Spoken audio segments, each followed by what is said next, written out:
two areas of the game. The rest of the game we owned the game, but it seems to be the thing playing against England. They can turn the game around pretty quickly. And how do you kind of view the way that one-day cricket, I guess, is going to move on after the last World Cup? Every kind of 4 years, the game sort of seems to move on. Last 4 years with England, it all been about smash and grab, really, with big, powerful hitting. We've seen in this series, it's been a bit more about the bowlers and kind of restricting and maybe almost slightly more classical style. Is that how you're seeing it? Yeah, I think last night we saw a bit of 1990s one-day cricket almost. I think probably it's due to the fact that obviously, we're playing at Old Trafford and the wickets are pretty tight at the moment. They've had a full summer here. And yeah, I think one-day cricket's still going to evolve even further from what we saw during the last World Cup. I think it's definitely still a batsman's game, but you're seeing a different type of one-day cricket at the moment due to some tired wickets, some tired players, and some cricketers that haven't played a lot recently too. So it's been a really good battle. Thanks. Dan Brady. G'day, Adam. I wondered in terms of how the chase went last night. And I know it was difficult against the bowlers and the pitch, but was it one of those days where it might have worked to I suppose attack in that position and sort of get the game over quicker, or was that going to be too difficult in the conditions? It was just too difficult, I think. When the ball was hard and you've got the height of Jofra Archer on an up and down wicket, I think going hard and losing early wickets would have made it even more difficult. I think we went about the chase really well.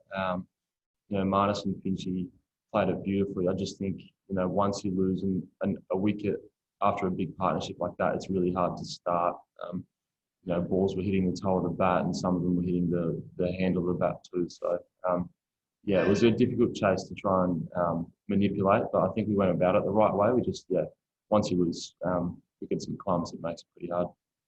And one on your bowling, obviously, they appear to have been coming out pretty well. You mentioned the wickets and the conditions over there. I mean, is that the late season wickets in England? Do you feel like that has helped to bring you even further into the game? And I guess that sort of variation in conditions be something you'd like to see back home? I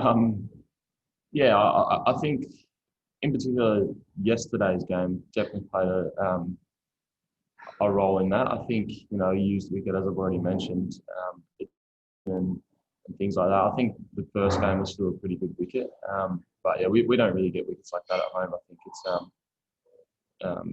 plus you play one-day cricket plus like Gabba and the MCG and the SCG. Generally, they're pretty good wickets, and I think one-day cricket. I like one-day cricket that way as well. So it is nice to play on those wickets, but I don't think playing on wickets like that is good all the time. Thank you. Julian Dyer. Morning, Adam. Can I just ask you, what's it like as a lower order batsman when you're seeing the team, Marnus and Aaron bat really well and you're cruising to victory, and all of a sudden a few wickets start to fall? What's that like for you? What was the mood like in the dressing room when that was happening? It's as you would imagine. I think cricket's never easy to watch just because everyone in the room really wants to win, and we were so close to winning a series, with a game to spare. So, when you're watching that happen, it's never easy. But I guess it's hard to say. When Marnus and Finch were batting really well, you feel like you're a little bit comfortable almost, but also know that the wicket was getting tired and up and down, and they still had some really good bowling options as well. So it was a tough one. I think that's as best as I can explain it. Thank you. And sorry, can I just ask as well that's now 3 games in 3 different formats: Tests, one-dayers, and T20s against England in the space of just over a year, where you were like really in charge of a game, looked like you were going to win it, and then all of a sudden had it snatched away from you. I mean, what do you think that says? It says that England are a really, really good cricket team. they're really adaptable. I think, as someone's already mentioned, their one-day cricket over the last 4 or 5 years has been unbelievable. They're really attacking with the bat, and they do the job with the ball as well. But as you saw last night, I just think they read the conditions really well, and they adapt. Their bowlers just literally hit the top off the whole time. And yeah, they're really disciplined. So I think England are a really good cricket team, and we can learn a lot from them. Thank you. Louis Cameron. Thanks, Cole. Hi, Adam. I'm just interested going back to the 20s. Aaron threw the ball for some pretty tough. Sorry, Louis, you're breaking up badly there, mate. Sorry, mate, I can't hear. You got me now? Yeah, that's better. Cool. Just interested in going back to the T20s where Aaron Finch threw you the ball for some pretty tough overs at the death. How did you kind of enjoy it? And is it something you are keen to do in both white ball formats, but potentially going forward? I really enjoy bowling the death overs. I love those pressure overs, especially when the game's on the line. So Finchy, I think they needed 17 to win off the last 2 overs, and I told Finchy that I should bowl it. It obviously didn't go to plan, but I'm not going to try and change my attitude at all after one game, because as I said to you, I really enjoy bowling those overs, and I've got a really good opportunity coming up to the IPL where hopefully I can bowl with Chahal at RCB, and I might get the opportunity to bowl those later overs, just with, the way that the team might be structured, for example. So I really do enjoy bowling those overs. Yeah, I wanted to ask you about the IPL. Who are you most looking for? You might have answered that question already there, but who are you kind of looking forward to working with over there?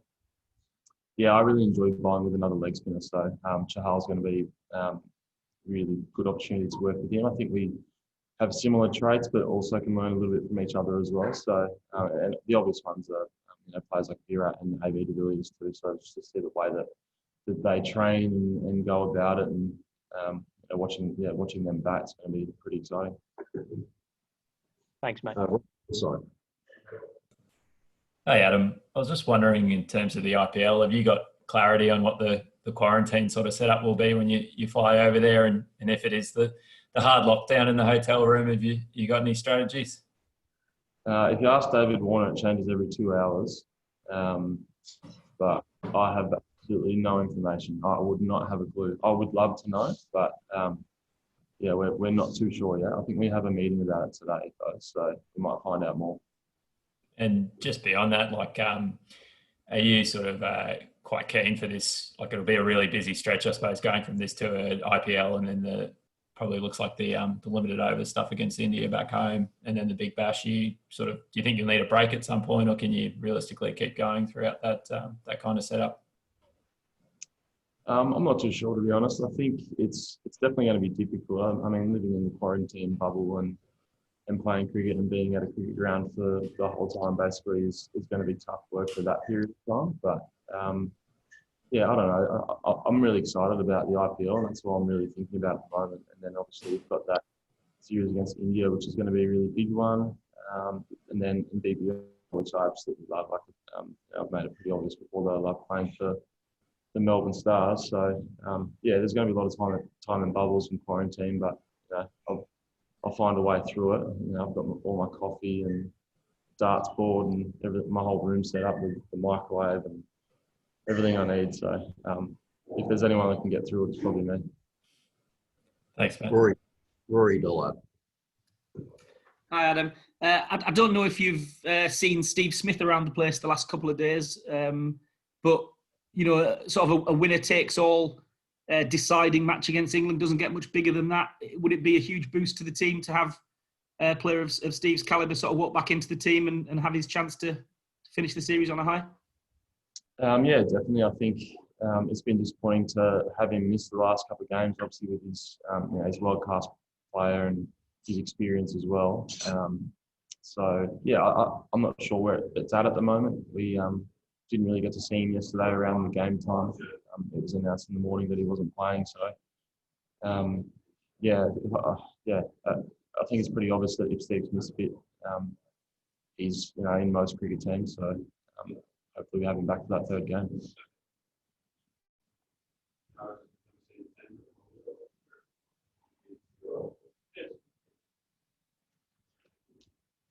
Sorry, guys. We'll go to Ali Martin. Morning, Adam. Last night, you just sort of nudged ahead of Adil Rashid across the 5 games, as it were, the 5 white ball games. You just nudged ahead of him on wickets. I'm just wondering, do you sort of do you match yourself up against your opposition leg spinner, and do you sort of allow yourself a chance to enjoy his craft? You know, what do you like about watching Rashid bowl? Yeah, I'm 100% more about just enjoying the other person's craft. You know, we've spoken about Rashid quite a bit because he's really dangerous for England, and yeah, I love watching him bowl. I think his control, his flight, he's really gutsy bowler. I think he, you know, he's really attacking and always trying to get wickets. So it's exciting to watch. You saw last night, he didn't have, you know, it didn't go quite his way, but that happens with leg spin. And I think particularly when you have an attacking mindset like Rash does, it's really exciting to watch either way. Thank you. Okay. Yep, sorry, go ahead. That's for me, Cole. Yeah, you go, Louis. Yeah, thanks. Yeah, Adam, we just kind of, you touched on it there with all the hubs this summer. Have you resigned yourself to not playing much field cricket this season, or is there potentially a window for you? Well, I think there'll potentially be a window after Big Bash, yeah. We aren't too sure what that looks like at the moment. I think the first half of the Shield game, when a few guys at the Shield season, when the guys at the IPL, looks like it's going to be a hub in Adelaide. So, yeah, we'll miss out on that one, unfortunately. Obviously, under the time to get a bit of Sheffield Shield cricket under the belt. But, you know, with the IPL opportunity there, it was too hard not to take, considering what's coming up in the next couple of years in international cricket. So, but yeah, I think there'll be an opportunity definitely after Big Bash. Awesome. Thank you, guys. Thanks, everyone, for joining this morning, and thanks to Adam. We'll catch up with everybody in the next few days. Thanks very much. Thanks, Adam. Thanks, Cole. Cheers, Cole.